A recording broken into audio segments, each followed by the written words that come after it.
Sa nakalipas na 3 taon, isang ekonomiya ng Pilipinas sa pinakamabilis lumago sa Timog Silangang Asya.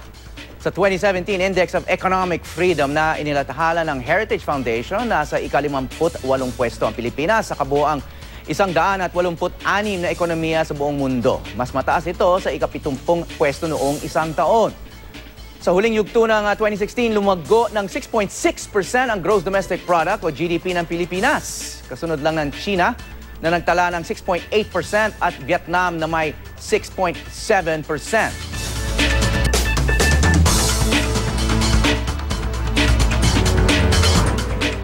Kaugnay niya na kasama natin dito sa studio si Diwa Ginigundo, isang eksperto sa ekonomiya, Deputy Governor ng Bangko Sentral ng Pilipinas. Maaari rin kayong lumahok sa ating diskusyon. Mga kapuso, mag-tweet lang gamit ang hashtag na AskNTG. Magandang umaga po sa inyo, sir. Ay, magandang umaga naman, si Berino at sa lahat ng ating Howie, sa lahat ng ating mga tagapakinig. Okay, sir, narinig niyo yung aming intro, no? Isang Pilipinas sa masasabi nating economic star, no, sa world economy. In the last 3 years, ano to? Tuloy-tuloy na ba to? Nagbago na yung administrasyon. Of course, iba na yung economic management team. Nagbago na rin yung administrasyon sa Amerika, no? Ibang-iba na rin, no? Correct, correct. So what are the prospects for 2017 and beyond? Tuloy-tuloy na ba itong ating paglago or will there be some issues along the way? Itong 3 taon na ito na nakita natin, actually, mas mahaba ang kasaysayan yan. Tayo ay lumalago mula pa noong 1999. So 18 taon na tayong lumalago, positively. So that's 72 quarters. Hindi lang ito isang flash in the pan, but ito ay isang trend, okay, na nakikita natin sa loob ng 18 taon. And major Kaya factors. ito ay inaasahan natin na magpapatuloy. Ano po yung driving Ang major factors? factor nito, because we were able to build appropriate institutions, political as well as economic institutions. Mula noong 1993 hanggang nitong mga kasalukuyang taon, iba't ibang policy reforms ang naitadhana ng batas. Kongreso, Senado, at ito ay pinatutupad ng ating ehekutibo. Okay? Ano-ano itong mga ito? Well, una-una, dinismantle natin ang telecommunications monopoly noong 1990s. Nag-privatize tayo ng provision of water services. Nag-deregulate tayo ng power. Nag-deregulate tayo ng oil industry. Nagkaroon tayo ng BAT noong 2005, 2006. Itong lahat ng mga ito, pag pinagsama-sama natin, naging mas competitive, naging mas efficient at productive ang ating ekonomiya. Kaya nakikita ngayon natin yung tinatawag nating dividends. No? Hindi lamang yan.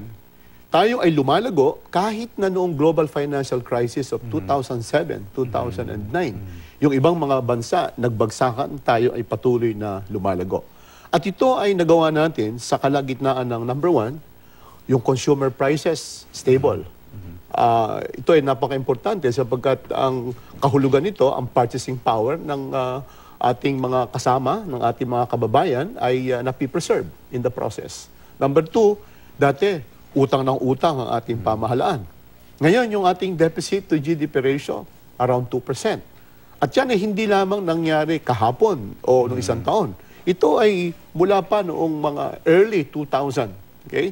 Kasi nga, inilatag natin yung iba't ibang mga reforma. Tumaas ang revenues ng gobyerno dahil doon sa value-added tax. Sin taxes noong 2013, 2014. Napagtibayan ng batas. Kaya may sapat na resources ang ating pamahalaan upang gumastos naman sa infrastruktura. Kaya ngayon, nakikita natin tuloy-tuloy ang paggastos ng gobyerno kasama ng pribadong sektor upang mailatag natin ang basis o pundasyon ng economic growth sa ating bayan. Okay, malinaw po na itong bright picture na inilarawan nyo, no? Pero itong mga improvements na to, itong bright picture na to ng ekonomiya, ay nararamdaman ba talaga ng ordinaryong tao? Because we have to remember, in 2016, the voters voted for change. So in other words, there's some dissatisfaction with whatever is going on in the country, including the economy. Malaking bahagi siyempre yung kung ano yung inflation, kasi sinasabi niyo nga dapat dahil mas maraming resources ng gobyerno, gumaganda ang services and all of these things. So why did people vote for change kung maganda na yung direksyon ng ating ekonomiya? Well, hindi naman ibig sabihin na pag bumoto sila ng for change, masama yung hindi nila ibinoto. Maaring siguro ang sinasabi ng mga tao, maaaring mag-improve pa yung mga nakikita nilang improvements sa ating ekonomiya at sa ating lipunan. At ito, this is not unique to the Philippines. Ito yung nakita nating shift away from multilateralism, globalization, etc. Ito yung tinatawag natin na nakita kasi natin, nagkaroon ng global financial crisis ng 2007-2009. Bagsak ang mga bangko, ang corporate sector sa Amerika, sa Europa, at sa karamihan dito sa ating rehiyon, nagbagsakan yan. So maraming mga tao ang walang trabaho. Pero after 2009, ngayon 2017, nag-recover na yung mga bangko.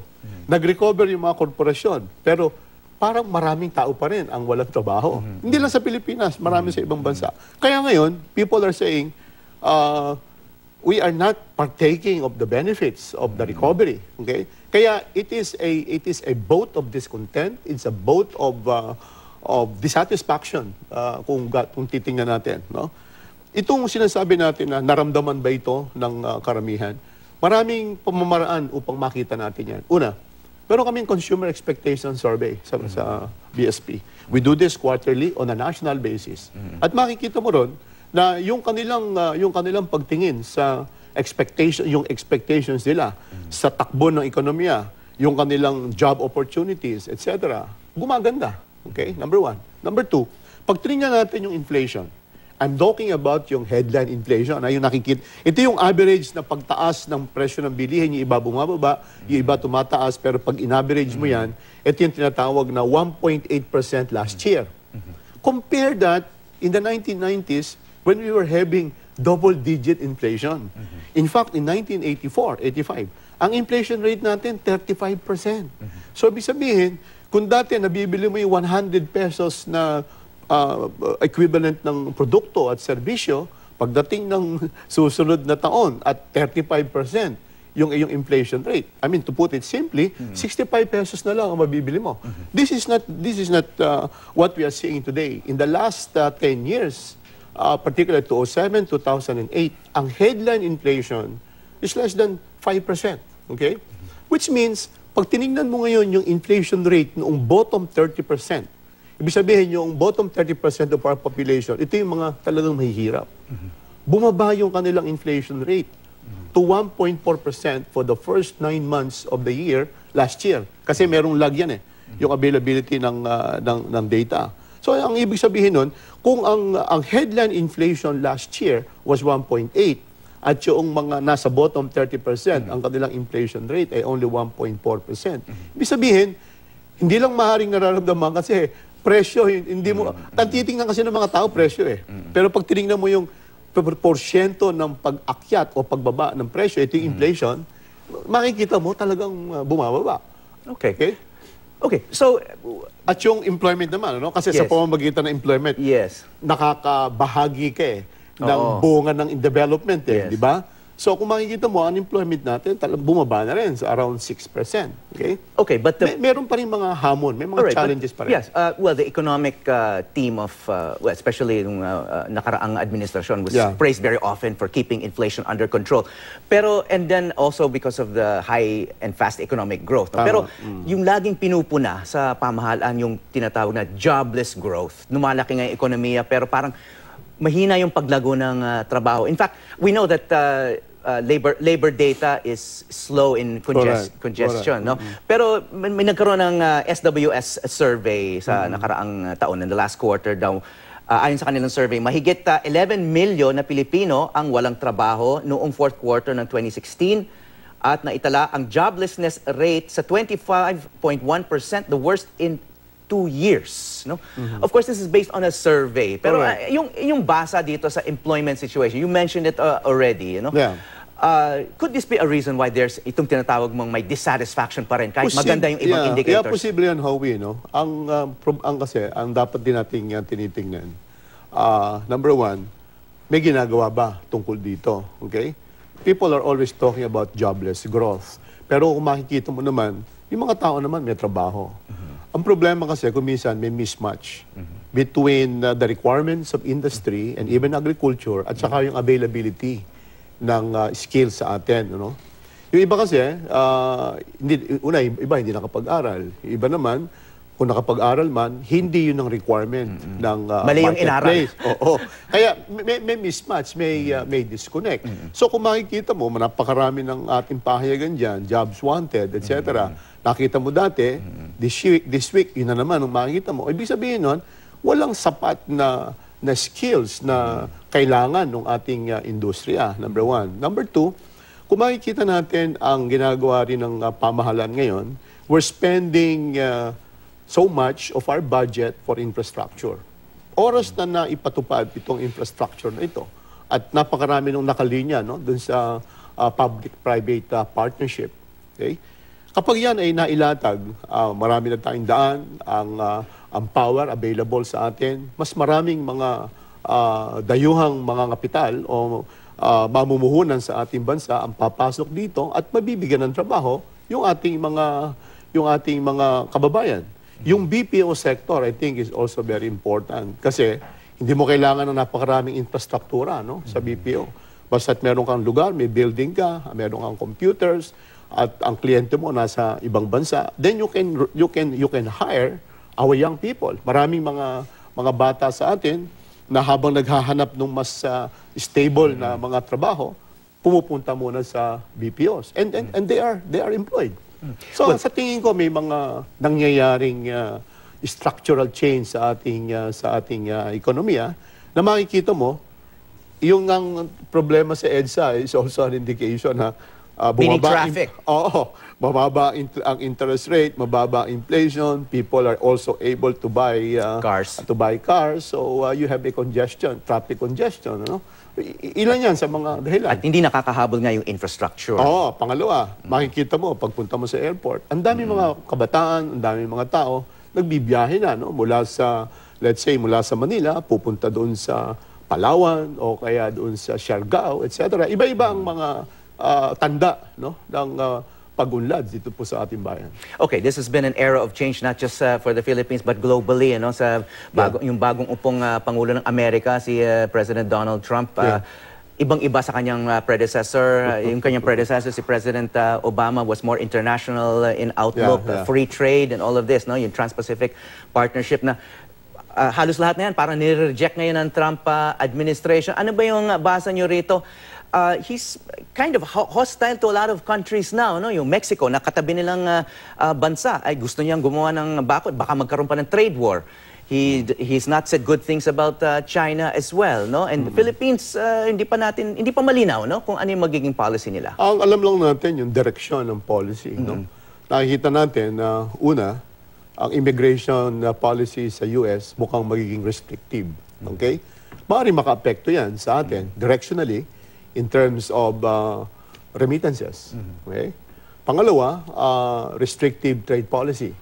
So, apektado tayo dyan. Yung ating export sa Amerika, yung ating ini-import sa Amerika, ano ang policy niya tungkol sa tariff.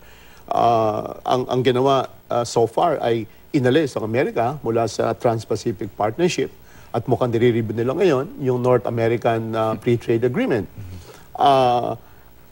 Sa mga tweet, dinadala niya ang Amerika away from multilateralism, global trade. At alam naman natin ang benepisyo, Kung ikaw ay may populasyon kang 100 at sa buong ASEAN, for example, ay who have 600 million, you can produce for 600 million instead of just for your domestic population of 100 million. So in other words, yung markets mo mas malaki kapag mas open ka sa yung trade regime, which is not the case dun sa Amerika based on what we are seeing today. So, pangalawa yun, So, kung ganun mangyayari, maaaring tamaan tayo sa ating merchandise trade. Pangatlo, yung about business regulation.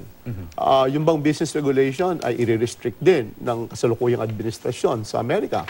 Tatama naman dito, maaari ang BPOs, At inaasahan naman natin na yung mismong mga multinational corporations na may mga opisina rito sa Pilipinas, ay sila mismo magkakaroon ng representation sa pamahalaan sa Amerika na ang BPOs ay nakatutulong sa kanila. Ano man ang nangyayari sa business cycle.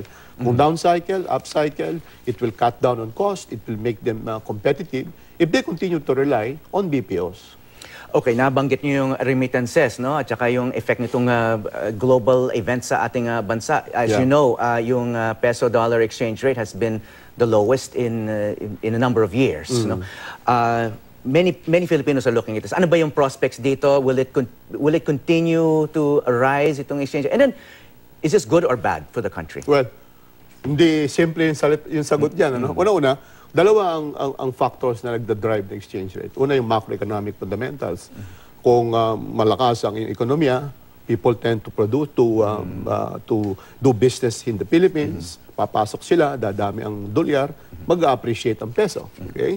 Kung nakikita nilang mababa ang presyo, mataas ang kapasidad ng ating ekonomiya upang magbayad ng utang, mag-host ng iba't ibang industriya dito sa Pilipinas, papasok dito yan. Tataas ang piso. That's as far as macroeconomic fundamentals are concerned.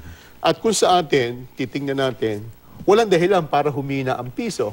Kasi lumalago ang ating ekonomiya, no? Matatag ang presyo ng bilihin dito sa ating bansa.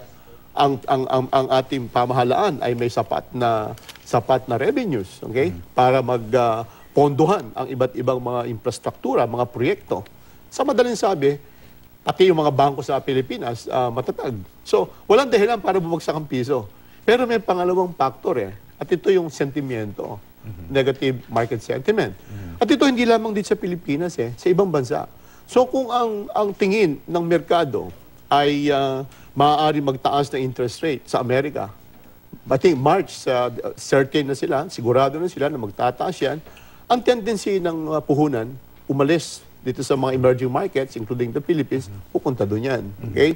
Kaya kahit na maganda yung ekonomiya mo, kung ang sentiment ay negatibo, aalis at aalis ang dolyar sa emerging markets, including the Philippines. Okay, speaking of sentiment, anong epekto naman ng politika dito sa sentiment? Kasi if you're overseas, yung balita tungkol sa Pilipinas ay medyo negatibo, no? Tungkol sa itong drug war, maraming pinapatay, EJ case. I mean, these policymakers, investors, business people are reading the New York Times, Washington Post, Time Magazine, CNN. Wala kang masyadong mababasang positibo dyan. Anong epekto naman yan dito sa ating ekonomiya? Does it affect people? Sentiment, itong sinasabi mong sentiment. May epekto. Sa katunayan, yung sinasabi natin kanina, na meron tayong consumer expectation survey, quarterly yan. Meron tayong business expectation survey, quarterly yan. Nababanggit itong sinabi mo kanina. Isa sa mga dahilan kung bakit may ilan na medyo negatibo ang kanilang sentimiento ay dahil dun sa tinatawag nating political issues. Kaya nga lagi nating sinasabi kapag mayroong mga pumupunta ritong mga analysts, mga investment bankers and investors, sinasabi natin, mag-focus tayo doon sa mismong polisiya ng ating pamahalaan. Kasi bagamat nangyayari itong mga bagay na ito, makikita naman natin, nakapokus tayo sa ating kabuhayan. Ang tax reform package ng pamahalaan, yan ay sinishepherd doon sa Kongreso upang sa ganon makasiguro tayo na may sapat na resources ang pamahalaan para masustain ang public expenditure, particularly on infrastructure. Pangalawa, sinasabi din natin na ang prospect ng inflation at interest rate dito sa Pilipinas ay nananatiling mahusay. Kaya there is macroeconomic stability na maaari nilang asahan na yan ang pinaka-operating environment ng maraming mamumuhunan at negosyante sa ating bansa. Mag-focus tayo sa ekonomiya, mag-focus tayo sa reform package ng ating pamahalaan upang makasiguro tayo na hindi tayo magpo-focus dun sa political issues but focus more on economic issues. Okay, but you did mention earlier na we've had 72 quarters of growth and a big factor behind that is we strengthen political institutions. Kasama dito itong rule of law, due process, and these have been taking a hit, at least in terms of the image of our country when it comes to rule of law. Parang hindi raw masyadong nirerespeto, marami raw pinapatay, yung itong extrajudicial killings that did not go through due process, etc., etc. So, could this have a long-term effect or damage to the economy, considering these are political institutions that help strengthen the economy? I'm sure merong epekto yan. Kaya nga sinasabi natin, kung dito sa mga issues na ito ay naroon ang controversy mag-focus din tayo doon sa ekonomiya na sa tingin natin ay higit na importante when it comes to economic issues and challenges.